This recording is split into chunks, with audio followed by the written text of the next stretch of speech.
Hey guys, welcome to Gardening Upbeat and I hope you are doing very well.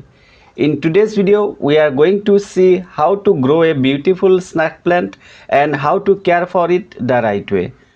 I am going to include everything in detailed so that after watching this video, you are not going to have any doubts about snack plant care.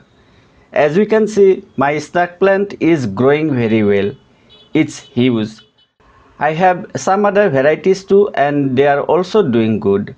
So let's take a look at the most important things step by step. First one is pot. It depends on the size of the plant. I am using smaller pots for some of my small varieties and they are about 5 to 6 inches wider. In case your plant is smaller one, please avoid using such huge pot straight away, or else your plant may die in coming days as the soil is going to remain wet for much longer time. My plant actually broke the pot. It was producing lots of offshoots and finally broke the pot. After that, I repotted my plant in this pot. Second important point, we need to use a very well-drained potting soil mix and this is how I do it. Normal garden soil 30%, coco peat 25%, vermicompost 25% and rest 20% perlite. In case you don't have perlite, please use sand. Soilless media also works well and for this plant I have done the same thing. In that case you can take 3 different components in equal part. First one is coco peat, second vermicompost and third one is perlite. Use any soil mix you like. Third most important thing, and this is about watering. Please listen carefully. I am going to include many things as it's important.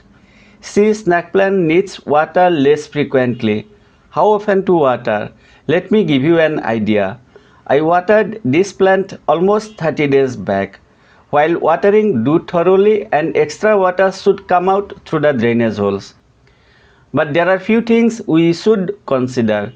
Number 1. My plant is in balcony and it gets direct sunlight for around 30 to 45 minutes in the afternoon. Previously, when it was on terrace, I used to water almost once in 2 to 3 days. Number 2.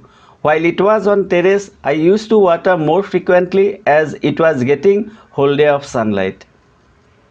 Number 3. That time the pot was also smaller than the current one. So please remember, watering schedule highly depends on the size of the pot and the environment. This is after 30 days and today I am going to water once again.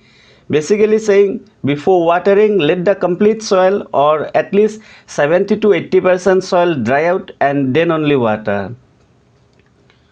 What happens if you water more? The leaves are going to become very soft and they would rot like this. This may also happen if there is lack of light and you are watering more frequently. What happens if we don't water for many days? Here is a symptom and I haven't watered this plant for more than 30 days. It's a new plant and I am keeping without watering so that I can share this symptom with you. As you can see, the leaves are getting wrinkled. In case of lack of water, leaves are going to get wrinkled and they would start shrinking. Let me show you another footage. Here is another plant which I have collected recently. Here you can see that leaves are getting brown and tips of the leaves are totally dry. You can hear the sound while I am crushing it. This is also happening because of lack of water. Some of the leaves are also turning yellow. Again, water is the issue and there is one more. I am coming to that point very soon. It's pot bound and this pot is also broken. The offshoots are finding it too difficult to grow well. So why the leaves are turning yellow? Here comes the fourth important thing. The leaves are turning yellow because of lack of water and too much direct sunlight. Now please note, we can definitely keep our snack plant under direct sunlight for the whole day. I already did this with this plant. But if you do, you should be good in watering. Please note, the leaves may turn yellow in case of more watering as well. Snack plant is very hardy and they forgive us too easily. They do well either we are providing them bright light or even direct sunlight. That is why they are one of the most popular indoor plants. Plus, it purifies air too. In case of lack of bright light, your snack plant may not stand up straight. Fifth important thing, and it's about fertilizer. Today I actually need to water, but it's also time to feed my plant. For that I use liquid seaweed extract. The dose is 5 ml in 1 liter water. My soil is well drained and if I pour the liquid nutrients, it would come out through the drainage holes very fast. That's why using this saucer and this way it would be able to absorb enough nutrients. How frequently we should use the seaweed extract? Again, it would depends on many things. As nowadays I need to water less frequently, I am using once in 2 months and I let it absorb enough nutrients. But while I was keeping on terrace, I used to feed once in 20 to 30 days as that time I was also watering more frequently. My pot is quite big. Sorry for repeating this thing many times. That is why I am pouring 3 liters water with nutrients. I would keep the pot like this for next 30 to 40 minutes.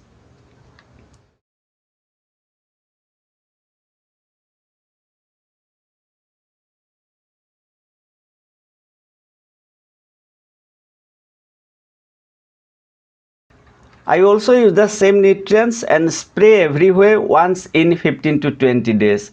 This also helps to keep the leaves clean.